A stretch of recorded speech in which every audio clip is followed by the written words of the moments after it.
Hello Kathden fans! Sobrang excited ako na i-vlog ito mga kasombreros kasi maliban sa spotted si Ma'am Catherine na sobrang ganda at sobrang Latina mga kasombreros, nag-twinning na naman sila no, ng tumbler mga kasombreros.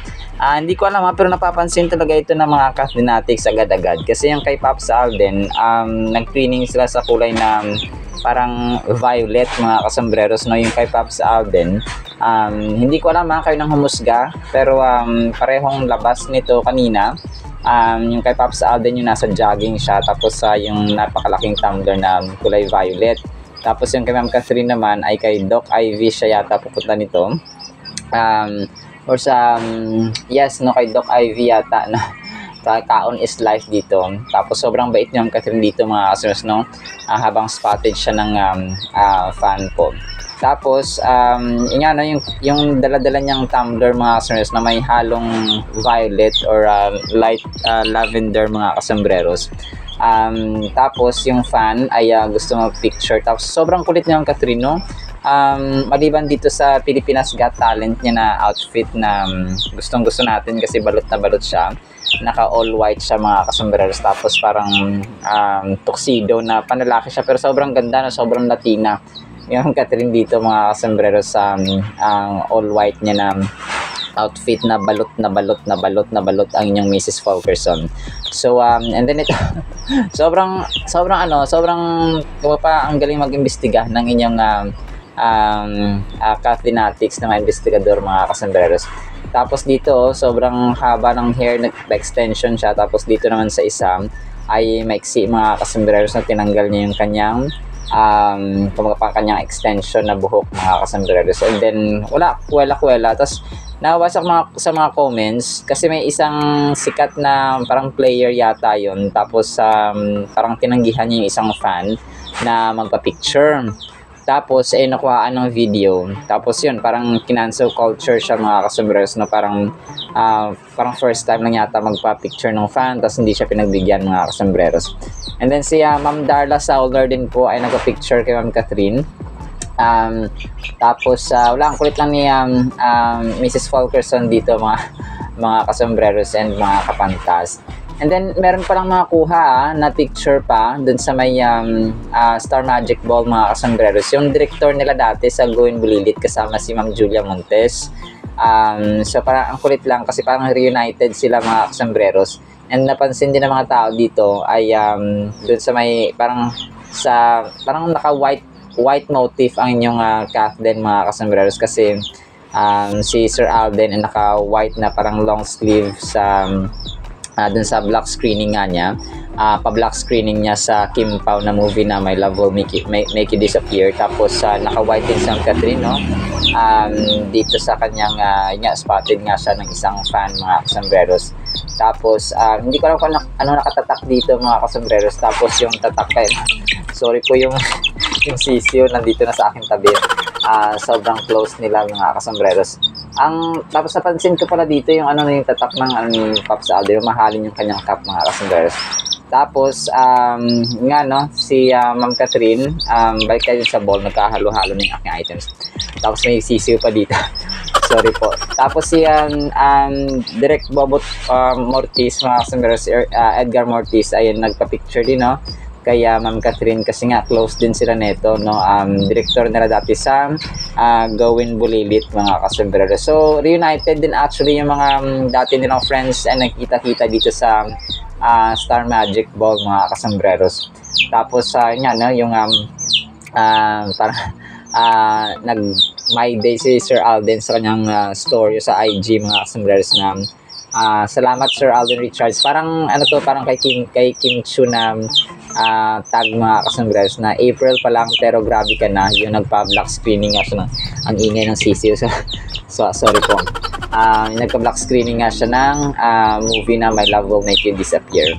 So yun po mga kasombreros no. So maraming ganap ang Kathden.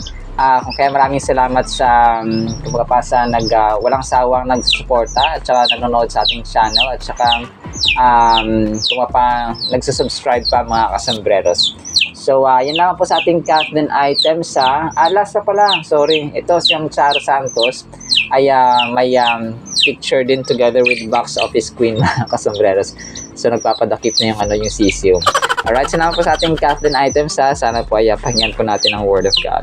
Para po sa ating Word of God ay sobrang ganda po nito, meant for our good or for our own good mga kasombreros ang ating title. And yung kwentong ito ay as a sort of introduction, ito po yung time na ibinenta si Joseph the dreamer na anak ni Jacob mga kasombreros, isa sa mga 12 tribes or 12 sons of Jacob. Ibinenta siya sa isang trader or businessman na isang Egyptian mga kasombreros. Genesis 50 verse 20, "As for you, you meant evil against me," Joseph speaking, "but God meant it for good to bring it about that many people should be kept alive as they are today." So being hated by his brothers mga kasombreros, si Joseph po ay kumaga pa sold into slavery, no, gaya po na na-mention natin. So nakakaiyak actually itong story, no, ni Joseph mga kasombreros at ang kanyang brothers po, no. Joseph was able to forgive his brothers, recognizing that God's sovereign goodness overrides all. Kasi di ba, for how many years si Joseph po nung binenta, tapos naging mapakatiwala sa palasyo sa Egypt, tapos nakulong, na marami siyang maraming kaso, maraming pangyayari ang nangyari sa kanyang buhay mga kasombreros. And dumating yung panahon na na-promote siya kasi siya, may kakayahan siya na binigay ng Diyos sa kanya na mag-interpret ng panaginip. So tapos nung na-interpret niya yung panaginip ng to cut long story short na lang po, no, nung na-interpret niya yung dream ng kumaga pa ng hari or ng Pharaoh, by the help of the Holy Spirit of God, ay ginawa siyang second in command, para siyang governor mga kasombreros, no, ang taas ng kanyang posisyon sa palasyo.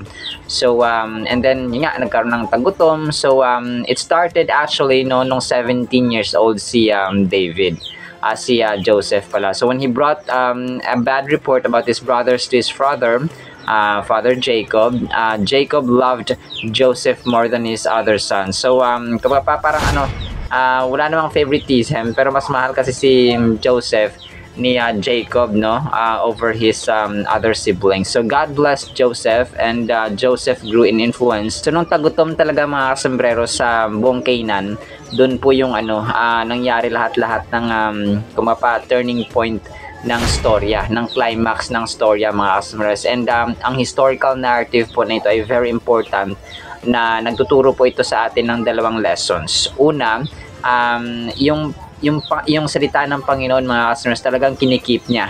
Okay? Kasi nung time na parang imposible na ma-fulfill ang dream, ang word ng Panginoon sa buhay ni Joseph at sa buhay ni Jacob at sa kanyang mga anak, no. So kung hindi po natin lalaman, si Jacob po, ang dati po niyang pangalan Jacob, tapos ginawang Israel. So yung bansang Israel, dito po yung galing, kung kaya napaka-importanting figure po or character ni Jacob bilang forefathers ng Israel mga kasombreros. Sa kanya nagmula ang 12 na tribo. God had promised that the sons of Israel would be blessed and would be a mighty nation. So if the sons of Israel had died in the famine, so yung tagutom nga po mga kasombreros, kung namatay yung lahat, surely ay hindi matutupad ang pangako ng Diyos or ang covenant promise ng Panginoon sa hindi matutupad. So ganun siya, no. Number one na lesson natin dito ay kinikip ng Panginoon yung kanyang pangako sa atin, na parang isipin natin na 20 years na, 5 years na, 2 years na, 6 years na, hindi pa rin nangyari. Basta faithful tayo mga kasombreros. Sometimes yung faith natin, yung pananampalataya natin, doon din nagmamatter, no, how we apply our faith, how we work on our faith mga kasombreros, towards sa Panginoon and towards sa other people, ay nagmamatter din po yun. So yun po, no, pinakaunang lesson natin ay kinikip at saka tinutupad ng Panginoon. Given na talaga yun mga kasombreros, no, only ang paniniwala natin, ang trust natin, ang pagtitiwala natin sa Panginoon ang kailangan lamang mga kasombreros, no. Kahit gaano man yung katagal, no, pero sometimes we need to check, kasi baka yung landas at ginagawa natin ay hindi na pleasing sa Panginoon, at yun ang naghihinder, yun ang nag-ahadlang humaharang dun sa pangako ng Diyos para ma-fulfill yung kanyang word sa ating buhay. And ang second important lesson mga kasambreros ay yung personal example ni Joseph na kasi pinagkatiwala siya ng Diyos, no? He trusted or pinagkatiwalaan niya ang Diyos, no? He trusted in God and was able to understand a big picture plan and forgive his brothers. Napakatindi nito. Ito yung mahirap gawin, no, sa buhay natin, yung magpatawad kasi 'di ba binenta siya. Tapos pinalabas na patay na siya, no? Pinalabas ng mga kapatid niya, yung mga kuya niya na patay na siya. So, pero binenta talaga siya kasi nga sa selos, no, dahil paborito siya ng tatay nila na si Jacob. So, ang ginawa nila, ibinenta nila dahil sa selos mga kasos. Pero after walang hinanakit, walang sama ng loob, walang unforgiveness na tinanim si Joseph sa kanyang puso. On the other hand, or by contrary mga sombreros ay sabi nga niya dito, kung kaya niya nasabi yung verse na to mga sombreros na Genesis chapter 50 verse chapter 20 verse 20 na as for you, na para sa inyo, masama yung nangyari na naibenta niyo ako, pero sa akin, no, or para sa Panginoon ay it was meant for our good, no, for our own good, na may padala siya doon sa Egypt kasi nga magkakaroon ng tagutom, no, 7 years of famine mga kasamara. So hindi basta-basta, no, kasi 7 years ang tagutom. So malamang kung wala siya doon ay hindi siya naging governor, kasi Egypt that time ang pinaka-tinitingala at pinakamayamang bansa. So yung pagkain, yung trade, yung market, so boom na boom doon mga kasamara. So parang doon nakadepende ang lahat ng bansa sa paligid nila. So yung mga supply ng pagkain doon ang gagaling, doon binibili. So maging yung mga kapatid niya and then si Jacob mismo. So napaka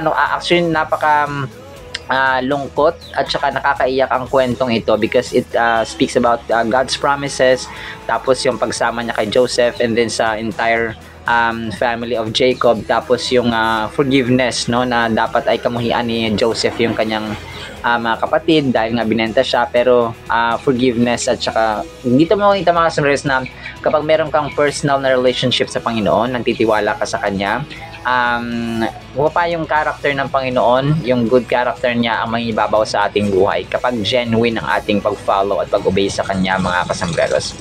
Alright, sinaman po in the meantime, nawa po ay pagpalain po tayo ng pag-ibig, pananampalataya at pag-asa in the mighty, holy, sweet, magnificent, our Lord Jesus Christ. And everyone said, Amen and Amen. See you sa next segment po mga kasambreros and paalam po. I love you all.